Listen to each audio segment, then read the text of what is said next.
This is really a golden age for Korea. Under your leadership. 이것이 무슨 뜻이냐? 지금이 이재명 대통령 당신의 귀하의 리더십 하에서 대한민국의 황금 시대가 시작되었습니다. 세계 AI의 판도를 좌지우지하는 엔비디아의 젠슨 황 대표가 얼마 전에 이렇게 이야기한 것입니다. 대한민국은 이재명 대통령의 탁월한 리더십 하에서 드디어 황금 시대에 들어갔다. 황금 시대란 우리가 국사 교과서, 세계사 교과서에서 보면 영국의 빅토리아 여왕 시대나 미국의 루즈벨트 대통령의 빅딜 시대나 스웨덴의 30년, 40년 장기 집권을 통한 복지국가 시대가 열리는 역사적인 전성기를 뜻하는 것입니다. 세계를 이끄는 AI의 리더가 이렇게 얘기했습니다. 똑같은 이야기를 지난 지방선거와 재보궐선거가 있기 사흘 전에 있던 매주 대통령님을 모시고 대통령과 총리가 주례보고를 하는 자리에서 제가 이야기했습니다. 선거는 사흘 남았습니다. 대통령도 총리도 단 한마디도 선거에 대해 이야기하지 못합니다. 한마디도 이야기하지 못하지만 대통령도 총리도 절박한 마음으로 간절히 바랬습니다.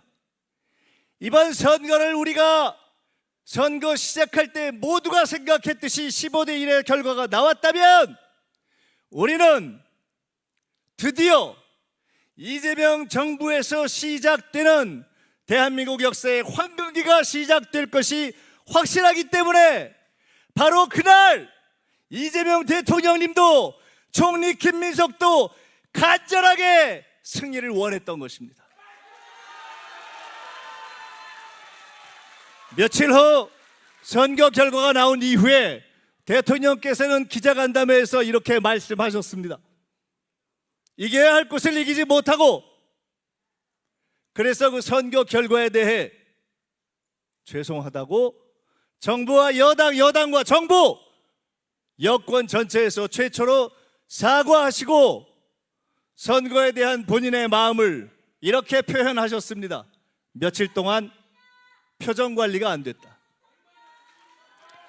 선거 하나를 져서가 아니라 우리가 우리 앞에 감당해야 할 역사적 사명이 이렇게 원대한데 1년 동안 열심히 달려왔는데 국정 지지율을 이만큼 만들어서 당에 보냈는데 당이 그 결과를 똑같이 만들어내서 다시 국정 지지율을 선거의 결과로 뛸 수 있게 옮겨준다면 우리는 드디어 우리가 바랬던 과거 이해찬 총리는 20년 집권론이라고 이야기했고 우리 대부분은 정권 재창출을 통해서 정말 빛나는 대한민국을 만들어내자고 그렇게 간절하게 원하고 있는 황금시대를 열 수 있는데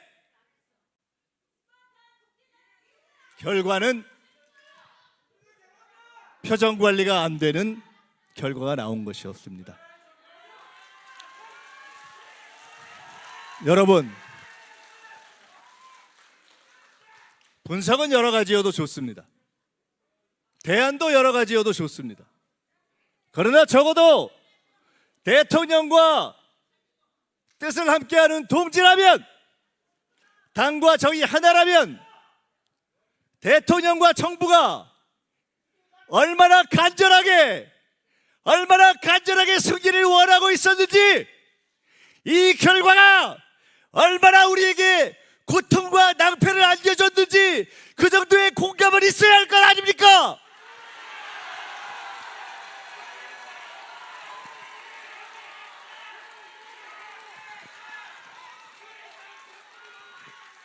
어떤 분들은 이야기합니다.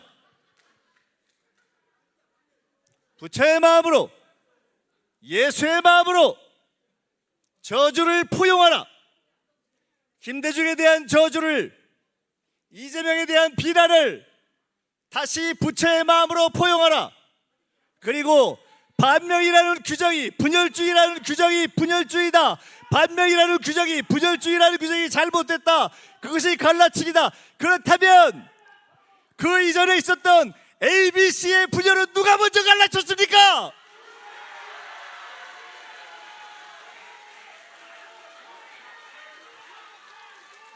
정치는 개인의 의리가 아닙니다. 명확한 노선을 가지고 국가와 당과 정부의 방향을 결정하는 것입니다. 이재명의 개혁적 노선이 올바른가? 그것이 필패라는 소리를 들을 만큼 잘못된 것인가? 판단하고 당은 선택하는 것입니다. 대통령의 노선이 우리를 필패로 가져갈 것이라면 우리는 생각을 바꿔야 합니다. 그러나 이재명 대통령의 개혁이 사상 최초로 민주노총 전교조 인사를 반영할 정도의 개혁적이었고, 그것이 맞다면 이재명을 응원해야 하고, 그것을 비판하고 비난하는 자들을 단호하게 응징하는 것이 옳은 것입니다. 홍길동을 홍길동이라 말하지 못하고 반명을 반명이라 말하지 못하면 그것이 어찌 시도 보이겠습니까? 김민상은 당을 혁신할 것입니다. 김민상은 승리할 수 있는 지도부, 승리할 수 있는 민주당, 이기는 민주당으로 반드시 당을 변화시켜내겠습니다. 저는 당원을 믿습니다. 진정한 당원 주권의 힘으로 당을 혁신시켜 주십시오. 감사합니다.